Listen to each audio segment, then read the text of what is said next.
हिंदू धर्म के मंदिरों को, हिंदू धर्म के विश्वासों को, मूल्यों को सुरक्षित रखने के लिए एक बनना चाहिए। दूसरा चीज मैं ये कहना चाहूँगा कि 1952 के पहले आप देखिए कि बिल्कुल फ्री फ्लोटिंग टाइप का माइग्रेशन था, कोई भी आ जा सकता था। लेकिन 1965 में जो एक एक्ट निकल कर सामने आया, इमिग्रेशन एंड नेशनैलिटी एक्ट 1965, उसमें जो ईस्टर्न हेमिस्फीयर के लोग थे ग्लोब में, उनको भी कोटा सिस्टम में लेकर दी गई मौका दिया गया ताकि वो लोग भी आ सकें और वहाँ के अर्थव्यवस्था, स्वास्थ्य, नवाचार इत्यादि में अपना योगदान दे सकें, जिसको कि बहुत हद तक फॉलो अप भी किया गया। उसमें काफ़ी लोग गए भी और लोगों ने काफ़ी अच्छा किया।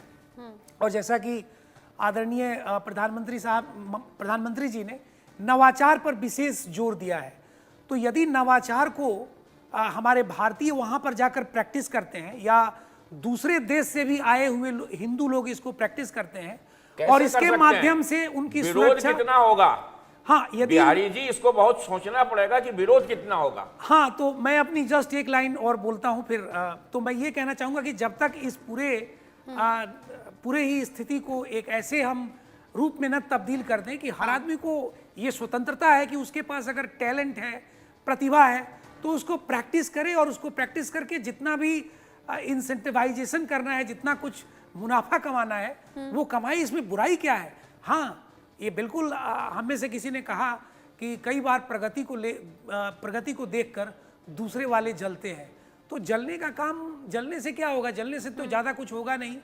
तो एक मेरी ये यूनाइटेड स्टेट्स से अपील है कि वहाँ पर हिंदू धर्म के मान्यताओं, विश्वासों और जो भी हमारे संकेतक हैं उनको सुरक्षित रखने के लिए एक क्लियर कट प्रोविजन बनाया जाए। हाँ। दूसरा मैं ये कहना चाहूँगा कि अगर लोग काम कर रहे हैं, हमारे हिंदू लोग वहाँ पर बेहतर काम कर रहे हैं, तो बजाय कि उनसे आप दुश्मनी करें, उनके संकेतों के साथ आप माखौल उड़ाएं, उनसे प्रेरणा लें और आप भी बेहतरी करें। इसमें बुराई क्या है? कौन करेगा?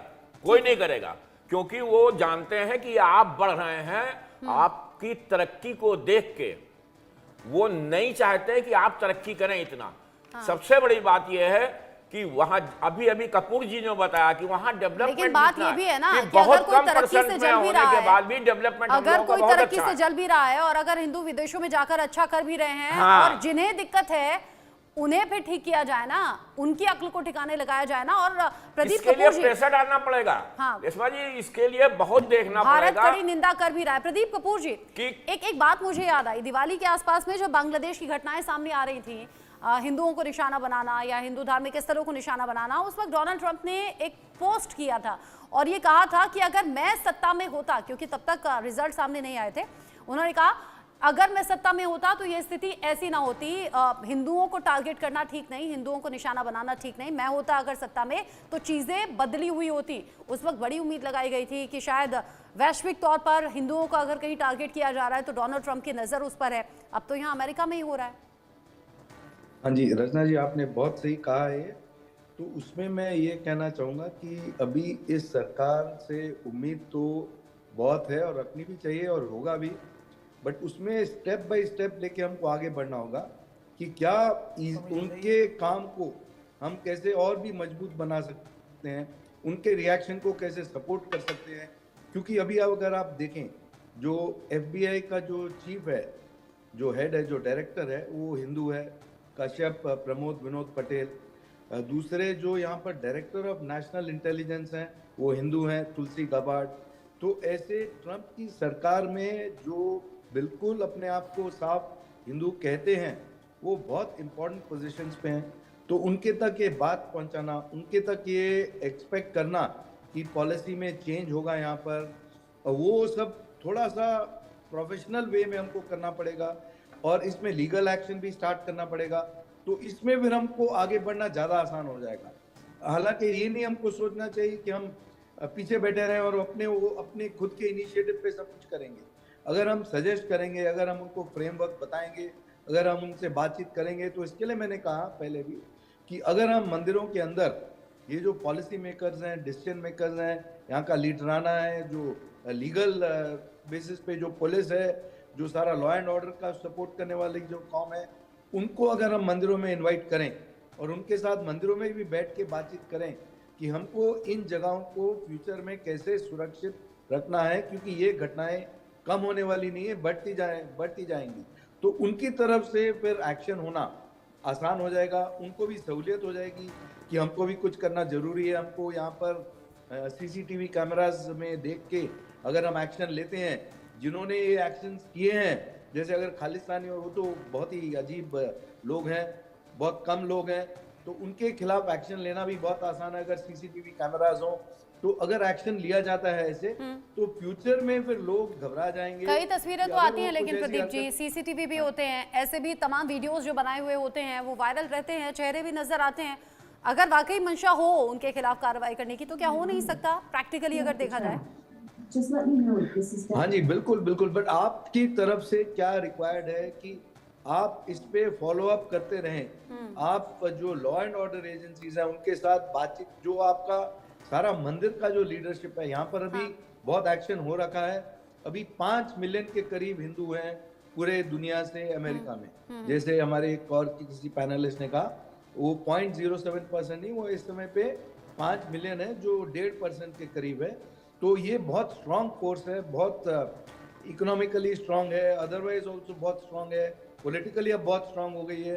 तो इनको कुछ डिमांड रखना, कुछ पेश करना सरकार को कि हमारी आकांक्षा ये है, हमारे एस्पिरेशंस ये हैं, क्योंकि यहाँ पर रिस्पेक्ट बहुत है। अगर आप देखें, सबसे ज़्यादा टैक्सेस कौन पे करता है? हिंदू पे करते हैं। सबसे ज़्यादा लॉ अबाइडिंग कौम कौन सी है? हिंदू है। सबसे कम लोग जेल में किसके हैं? हिंदुओं के। तो हर तरफ से यहाँ की जो कांग्रेसमैन है और सेनेटर्स हैं, ये हमेशा कहते हैं कि आपकी कौम यहाँ पर एजुकेशन में भी हाईएस्ट है, फैमिली वैल्यूज में भी हाईएस्ट है, कल्चर में भी हाईएस्ट है, इनकम में भी हाईएस्ट है, तो कंट्रीब्यूशन में भी हाईएस्ट है। तो हर तरफ से आपकी कौम बहुत ज़्यादा देती है और बहुत कम लेती है इस देश से। तो उस हिसाब से उनको रिस्पेक्ट ऑलरेडी है। तो अगर हम बैठ के एकत्र होके, जैसे कुछ यहाँ पर संगठन भी बने हैं हिंदू मंदिर के, गुरुद्वारों के, जैन मंदिरों के, सारे मंदिरों के, तो वो अगर एक लीगल तौर पे एक बहुत फर्म बेसिस पे एडवोकेसी करना शुरू करें, तो इस पे नतीजा निकलना कुछ मुश्किल बात नहीं है आज के दिन में। आप कह रहे हैं नतीजा निकलना मुश्किल नहीं, लेकिन सुरिंदर सिंह लाली जी, जो हालात अभी बने हुए हैं, अभी जैसे हमने कहा कि भारत की तरफ से, विदेश मंत्रालय की तरफ से निंदा की गई है और इस पर सख्त एक्शन की मांग है, क्या ये सिर्फ यहीं तक सीमित रहना चाहिए या फिर कुछ कदम आगे बढ़ाने की जरूरत है, ताकि भारत भी ये बता सके कि ऐसी घटनाओं पर हमें सख्त ऐतराज है और ऐसी घटनाएं तुरंत रुकनी चाहिए? ये ऐसे भी तो देखा जाए भारत और अमेरिका के रिश्तों के लिहाज से।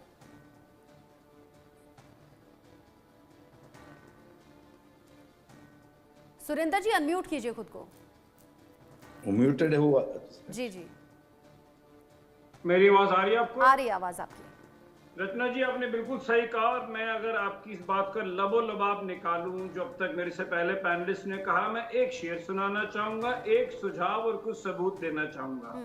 आपने कहा करवा कौन रहा है, सीसीटीवी कैमरा नहीं है, तो इस पे शेर अर्ज है कि ना समझ लोग भी बड़े सयाने हैं। अर्ज किया है, ना समझ लोग भी बड़े सयाने हैं, सिर्फ अपने मतलब की बात माने हैं। तो ये करवाती हैं, ये वहां की ताकतें, डीप स्टेट, इनके पास एक फ्री